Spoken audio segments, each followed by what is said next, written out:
तो शुरुआत में हमें एक प्लेन दिखाया जाता है जिसमें बहुत सारे मुसाफिर बैठे थे और ये प्लेन एक समंदर पर से होता हुआ अपनी मंजिल की तरफ आगे बढ़ रहा था। प्लेन के सारे मुसाफिर किसी भी खतरे से बेफिक्र होकर बातें कर रही थी और अपना सफर एंजॉय कर रही थी, मगर वो ये नहीं जानते थे कि कितना बड़ा खतरा उनकी तरफ बढ़ रहा है। तभी एक छोटी बच्ची अपने डैड से पूछती है कि हमें कितना वक्त लग जाएगा पहुंचने में, जिस पर उसके डैड कहते हैं कि अभी हम समंदर के ऊपर से गुजर रहे हैं, बेटा काफी वक्त लग जाएगा। वो बच्ची फिर खिड़की से बाहर देखने लगती है। बाहर उसे कुछ ऐसा दिखता है जिसे देखकर वो दंग रह जाती है। दरअसल उसने आसमान में उड़ती हुई शार्क्स देख ली थी। फिर वो ये बात अपने डैड को बताती है कि मैंने आसमान में उड़ते हुए शार्क्स को देखा, जिस पर उसके डैड यकीन नहीं करते। कहते हैं कि शार्क तो पानी में होती है, तो भला वो उड़ कैसे सकती है। प्लेन में बैठा एक आदमी अपने कैमरा से बाहर की वीडियो बना रहा था। उसे भी वो उड़ने वाली शार्क्स बाहर नजर आती हैं, जिन्हें वो अपने कैमरा में रिकॉर्ड कर लेता है। अब तभी हम जहाज के बाहर का बड़ा ही चौंका देने वाला सीन देखते हैं। जहाज के आसपास बहुत सारी शार्क्स उड़ रही थी। शार्क्स पर अजीब तरह के लोग भी सवार थे जिन्होंने फौज की वर्दी पहनी हुई थी। जिसके बाद शार्क्स पर बैठे वो लोग प्लेन पर कूदकर हमला कर देते हैं। पायलट्स को भी अपने सामने एक बड़ी सी शार्क दिखती है जो देखकर उनकी होश उड़ जाती है और फिर अगले ही पल वो शार्क सामने से उन पर हमला करके उन्हें खा जाती है। अब शार्क पर बैठे लोग जो प्लेन के अंदर आते हैं तो हमें पता चलता है कि कोई आम इंसान नहीं है बल्कि ये ज़ॉम्बीज़ हैं। लोगों में आते ही वो अंधाधुंध गोलियां चलाने लगती हैं, जिससे बहुत सारे लोगों की जान चली जाती है। वो ज़ॉम्बीज़ फिर बहुत से लोगों का सर ही दर्द से अलग कर देते हैं। कुछ लोगों के चेहरों पर जिस्मों के अंदर हथियार घुसा कर उन्हें बड़ी बुरी मौत देते हैं, जिससे प्लेन में हर तरफ खून ही खून फैल जाता है। ये सारा खून खराबा सिर्फ ये ज़ॉम्बीज़ ही नहीं कर रहे थे बल्कि इनके शार्क्स भी कर रही थी, क्योंकि वो भी इनकी तरह खूनखार और जालिम है। ये सब आदमखोर है। एक शार्क एक आदमी पर हमला करके बड़ी बेरहमी से उसे खा जाती है। ज़ॉम्बीज़ अभी भी नहीं रुकते, किसी का सर काट कर, किसी का चेहरा काट कर वो सबको बहुत बुरी मौत देते हैं। कुछ ही मिनट में वो प्लेन का ये भयानक नजारा बना देते हैं। अब जाहिर है ऐसा होने से प्लेन भी तबाह हो जाता है, और क्योंकि यही वो ज़ॉम्बीज़ और उनके शार्क्स करने आई थी तो मकसद पूरा होने के बाद वो यहाँ से चले जाते हैं। अब यहाँ सवाल ये उठता है कि ये ज़ॉम्बीज़ और शार्क्स कहाँ से आई, ये कौन है और लोगों पर इतनी बेरहमी से ये हमला क्यों कर रही है, इस बारे में हमें आगे पता चलेगा। अब इसके अगले सीन में हमें न्यूयॉर्क शहर दिखाया जाता है, जो हम एक प्राइवेट कंपनी को देखते हैं जो अमेरिकन आर्मी के लिए काम करती है। ये आर्मी को पूरे सिक्योरिटी, कमांडर्स और सिपाही देती है। अब हम इस कंपनी के मालिक को देखते हैं जिसका नाम रेक्टर है। वो एक प्रोफेसर भी है जो काफी बूढ़े लग रहे थे क्योंकि उनकी उम्र लगभग 105 साल थी। वो फिर एक अजीब सा इंजेक्शन जैसे खुद को लगाते हैं तो कंपनी का सिस्टम उनकी उम्र 105 साल की बजाय सिर्फ 75 साल बताता है, मतलब कि असली उम्र से बहुत ही कम। जाहिर है उम्र कम हो गई थी तो वो अब थोड़ा चलने फिरने के काबिल हो गई थी, जो वो 105 साल की उम्र में नहीं कर पा रहे थे। अब प्रोफेसर रेक्टर ठीक हो गई थी तो अपनी छोटी बेटी के साथ प्लेन पर होने वाले उस हमले की वीडियो देख रही थी, और ये वो वीडियो थी जो प्लेन के उस मुसाफिर ने अपने कैमरा में बनाई थी, जिसमें वो ये समझ पाते हैं कि कोई अजीब ताकत है जो दुनिया को अपने होने का एहसास करवाना चाहती है और ये बताना चाहती है कि हम वापस आ गए हैं दुनिया पर राज करने के लिए। इसके बाद सीन कट होकर आता है एक औरत पर जो और कोई नहीं बल्कि प्रोफेसर रेक्टर की बड़ी बेटी है, जिसका नाम डेबला है। असल में रेक्टर की कंपनी को इस बर्फीले इलाके में एक बहुत ही बड़े समुद्री जहाज के सिग्नल्स मिले थे, जिसे चेक करने डेबला यहाँ आई थी, क्योंकि कंपनी के मुताबिक ये जहाज 100 साल से भी पुराना है, जो जरूर नाजी फौज ने इस्तेमाल किया होगा, यानी हिटलर के दौर का होगा ये जहाज। फिर जैसे डेबला उस जहाज के पास पहुंचती है तो उसे देखकर वो काफी हैरान रह जाती है, क्योंकि आज से पहले उसने इतना बड़ा जहाज पहले कभी नहीं देखा था। वो फिर इस जहाज के अंदर जाती है चेक करने। यहाँ उसे बहुत सारी लाशें दिखती है जो खून में लथपथ थी, और फिर अगले ही पल देखते ही देखते वो सारे ज़ॉम्बीज़ वहाँ आकर डेबला पर हमला कर देते हैं। उन्होंने फौज की वर्दी पहनी हुई थी, मगर डेबला क्योंकि काफी बहादुर थी, लड़ना उसे काफी अच्छे से आता था, तो वो भी उनका काफी मुकाबला करती है। दो ज़ॉम्बीज़ को तो वो ऐसे ही टांग से ही मारकर दूर गिरा देती है। एक ज़ॉम्बी फिर जैसे उस पर हमला करने वाला होता है तो वो उसके सर में तेजधार चीज घुसाकर उसका खात्मा कर देती है, जिसके बाद वो सारे ज़ॉम्बीज़ जिन्होंने उस पर हमला किया था वो मारे गए थे। अब तक वो जान चुकी थी कि ये कोई आम जहाज नहीं है बल्कि कोई तो बात है, इसीलिए वो छुपते छुपाते बड़े चौकन्ना होकर आगे बढ़ रही थी। अब डेबला के सूट पर एक कैमरा लगा हुआ था, जिस वजह से यहाँ का सब कुछ उसकी डैड रेक्टर भी देख पा रही थी। अब जब वो आगे बढ़ती है तो एक जगह उसे बहुत सारे जहाज दिखते हैं जो काफी पुराने मॉडल की थी, जिसका मतलब साफ था कि ये भी कई 100 साल पुराने हैं। वो फिर जब एक कमरे के पास पहुँचती है तो उसे बड़ा ही अजीब नजारा दिखता है। उसे हजारों की तादाद में नाजी फौज की वर्दी में ज़ॉम्बीज़ दिखाई देते हैं जो सबकी सब लटकी हुई थी। उनको एक मशीन से जोड़ा गया था पाइप के जरिए। ये एक ऐसी मशीन थी जो या तो इनके जख्म दोबारा से ठीक कर देगी या अगर कोई ज़ॉम्बी मर गया है तो उसे दोबारा से जिंदा कर देगी। तो प्रोफेसर रेक्टर अपनी बेटी डेबला से कहती है कि ये मुझे अपने माजी से, अपने गुजरे हुए वक्त से जुड़ा हुआ लगता है। मुझे कुछ गड़बड़ लग रही है, कुछ भी ठीक नहीं लग रहा, इसलिए जल्द से जल्द कैसे भी करके वहाँ से फौरन निकलो। अब ये सुनकर जैसी डेबला वहाँ से निकलने के लिए भागती है तो वो और भी हैरान कर देने वाली चीज सीखती है। उसे वहाँ आम साइज की निस्बत बहुत ही बड़ी शार्क्स दिखती हैं जो हवा में उड़ रही थी और काफी खूंखार लग रही थी, क्योंकि ये भी दरअसल ज़ॉम्बी शार्क थी। अभी डेबला ये सब देख ही रही थी कि तभी अचानक एक ज़ॉम्बी डेबला पर हमला कर देती है। ये ज़ॉम्बी असल में इस पूरे ज़ॉम्बी फौज की कमांडर है और क्योंकि वो काफी बहादुर थी, डेबला की निस्बत उसे लड़ना काफी अच्छे से आता था, इसीलिए वो उसे खूब मारती है और काफी भारी पड़ जाती है उस पर। वो फिर एक इंजेक्शन डेबला को लगा देती है जिससे वो फौरन बेहोश हो जाती है। मगर वो ज़ॉम्बी डेबला को मारती नहीं बल्कि उसे ऐसी जिंदा छोड़कर वो यहाँ से चली जाती है। अब जैसे उसे होश आती है तो वो यहाँ से निकलने के लिए बाहर की तरफ भागती है, जहाँ उसे आसमान में बहुत सारे शार्क्स उड़ते हुए दिखती हैं। मगर थोड़ी दूर जाने के बाद वो सारे शार्क्स इनविजिबल हो जाती हैं, यानी कि वो हवा में रहती तो है मगर सिर्फ दिखना बंद हो जाती है। और अब वो जहाज देखते ही देखते बर्फ के अंदर जाने लगता है, जिसके बाद वो भी इनविजिबल हो जाता है। अगले सीन में हम रेक्टर की कंपनी की लैब को देखते हैं, जहाँ पर डेबला को लाया गया था क्योंकि उसकी जान वहाँ से बचा ली गई थी। मगर जब से वो होश में आई थी वो ठीक महसूस नहीं कर रही थी। उसे अपने अंदर ज़ॉम्बी वाले सिम्टम्स लग रही थी, मतलब कि उसे ऐसा महसूस हो रहा था जिसे वो भी अब एक ज़ॉम्बी है। असल में ज़ॉम्बीज़ के कमांडर ने डेबला को जो इंजेक्शन लगाया था वो एक ज़ॉम्बी वायरस था, क्योंकि ऐसा करके वो डेबला को भी ज़ॉम्बी बनाना चाहती थी ताकि हर तरफ उनकी बनाई ज़ॉम्बीज़ हो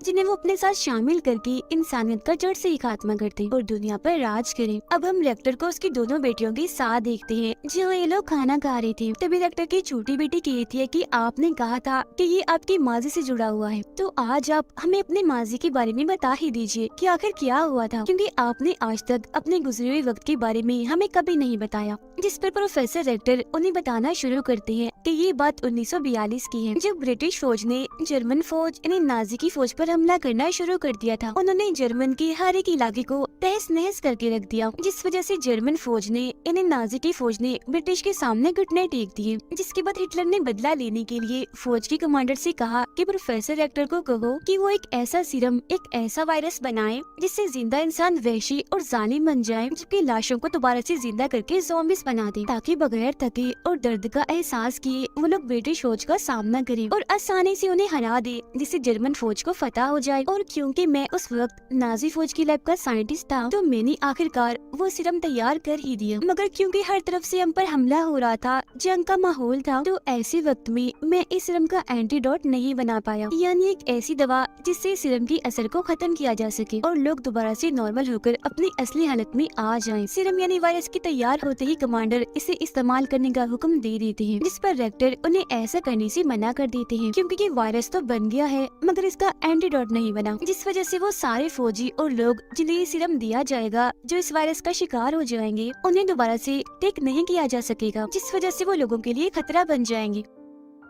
मगर ये सब जानने के बावजूद भी कमांडर इसे इस्तेमाल करने का फैसला करती हैं, क्योंकि उन्हें किसी की जान की परवाह नहीं थी, बस जंग जीतने से गर्ज था। और प्रोफेसर रेक्टर ने क्योंकि उनके मामले में टांग अड़ाई थी तो बगावत करने के लिए वो उन्हें गोली मार देते हैं। तो प्रोफेसर खुद को मरता हुआ देखकर वो सीरम खुद को लगा लेते हैं। अब ब्रिटिश दोबारा से नाजी फौज पर हमला कर देती है, जिससे नाजी फौज और भी कमजोर हो जाती है, क्योंकि इन्होंने अभी तक उस सीरम का इस्तेमाल नहीं किया था। आगे रेक्टर बताते हैं कि जब 1945 में हिटलर की मौत हुई तो जर्मनी के हालात और भी खराब हो गई, जिसके बाद तो नाजी की फौज और उनके कमांडर पता नहीं कहाँ गायब हो गए और मैं यहाँ अमेरिका आ गया इंसानियत की मदद करने और लोगों की भलाई के लिए। फिर मैंने ये कंपनी बनाई क्योंकि मैं एक अच्छा इंसान बनना चाहता था। सीरम बनाने के बाद मुझे अफसोस था कि शायद मुझे ऐसा करना नहीं चाहिए था। ये सारी बातें सुनकर प्रोफेसर की दोनों बेटियों को उन पर काफी गुस्सा आता है, इसीलिए वो कहती है कि आज ये सब जो भी हो रहा है और उस वक्त जो हुआ, इस सब के जिम्मेदार आप हैं। आपने बहुत गलत किया, कुदरत के साथ छेड़छाड़ की,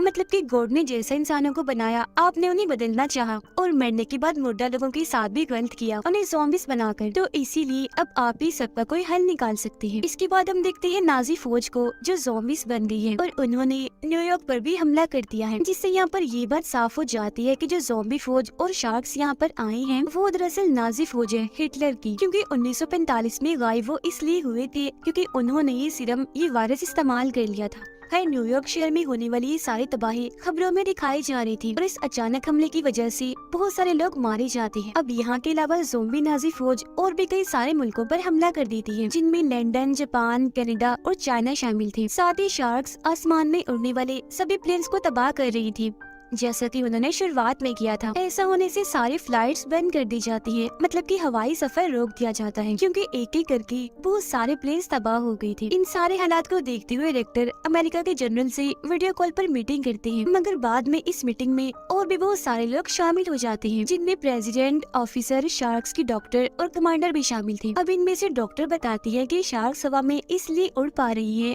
क्योंकि इन पर कोई एक्सपेरिमेंट, कोई तजुर्बा किया गया है, जिसमें इनके जिस्म की कुछ चीजों को बदलकर इन्हें इस काबिल बनाया है कि ये पानी से बाहर हवा में उड़ सकती है। ये तजुर्बा बहुत ही बड़ा है, जिसमें शार्क के पूरे निजाम को उल्टा करके उन्हें आसमान में जिंदा रहने के काबिल बनाया है। और तो और जो इंजन उनके जिस्म पर लगाया गया है, उसकी मदद से वो जमीन से 4000 की बुलंदी पर उड़ सकती है। एक्सपेरिमेंट की वजह से शार्क का जिस्म इतना सख्त और इतना मजबूत हो गया है कि उनके जिस्म पर किसी गोलीबारी, बारूद का कोई असर नहीं होगा, जिसका मतलब साफ है कि इनको मारना नामुमकिन है। अगर हमें इनका खात्मा करना है तो हमें भी इन जैसे हैवान और राक्षस बनाने होंगे, जिन्हें हम कंट्रोल करके इन पर हमला करवाएंगे। ये बात सुनकर ऑफिसर मना कर देते हैं, कहते हैं कि इस मुश्किल से निकलने का ये कोई अच्छा हल नहीं है, जिसमें कि हमें एक राक्षस को मारने के लिए दूसरा राक्षस बनाना पड़े, क्योंकि अगर वो राक्षस जिसे हम कंट्रोल करेंगे वो हमारे काबू से बाहर हो गया, तब हम क्या करेंगे। मगर अमेरिका के प्रेसिडेंट और जनरल ये चीज करने की इजाजत दे देते हैं। वो रेक्टर को कहते हैं कि तुम्हें इजाजत है, बना लो राक्षस जो इन सब का खात्मा करते। एयरपोर्ट पर हम देखते हैं कि काफी दिन के बाद, क्योंकि फ्लाइट खोल दी थी तो काफी रश था और तो और फ्लाइट में देर भी हो गई थी,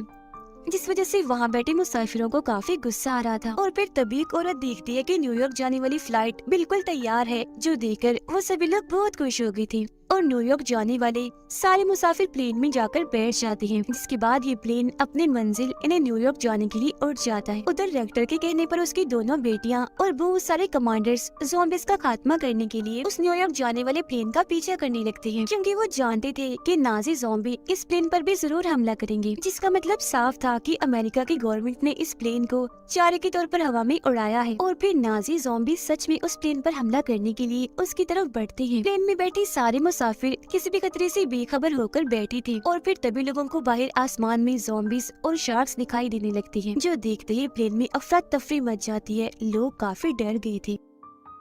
इसी के साथ वो ज़ॉम्बीज़ और शार्क्स भी प्लेन पर हमला कर देते हैं और हर बार की तरह इस बार भी वो अंधाधुंध गोलियां चलाकर पहले वैसे लोगों को मारते हैं और बाद में किसी की आंख फोड़कर, किसी का पेट फाड़कर बड़ी बेरहमी से वो लोगों को मारने लगते हैं। बहुत सारे मुसाफिरों का तो वो सर ही धड़ से अलग कर देते हैं, जिसके बाद प्लेन में आग लग गई थी। देखते ही देखते वो पूरा तबाह हो गया था। कुछ लोग जो बच गए थे वो प्लेन से बाहर गिर रहे थे, कुछ बेचारे ऐसे थे जो ज़ॉम्बीज़ का शिकार हो रहे थे और अब प्लेन पूरा तबाह होकर टूटकर नीचे जमीन की तरफ गिरने लगता है। दूसरे प्लेन में कमांडर रेक्टर की बेटी को एक बॉक्स देता है, कहता है कि इसमें वायरस का एंटीडोट है, इसे भी रेक्टर ने ही बनाया है, क्योंकि उन्हें लग रहा था कि हो सकता है डेबला भी ज़ॉम्बी बन जाए और अपने काबू से बाहर हो जाए, तो ये उसे लगा देना। जिसके बाद उसकी बेटी अपने डैड रेक्टर से बात करती है, कहती है कि अगर आपने ये एंटीडोट पहले बनाया होता तो शायद आज सब कुछ ठीक होता, दुनिया इतने बड़े खतरे में ना पड़ी होती। और आज आप लोगों ने क्या किया, मासूम लोगों को ज़ॉम्बीज़ का चारा बनाकर बहुत गलत किया। जिस पर रेक्टर कहते हैं कि हाँ, मैं मानता हूँ कि हमने फैसला बहुत बुरा किया है, मगर ऐसा करना हमारी मजबूरी थी। इसके बगैर हम ज़ॉम्बीज़ तक कभी नहीं पहुँच सकते थे और अब जो मैं करने जा रहा हूँ मैंने वो कभी करने का सोचा भी नहीं था, क्योंकि इसके बगैर उन सब का मुकाबला करना मुश्किल है।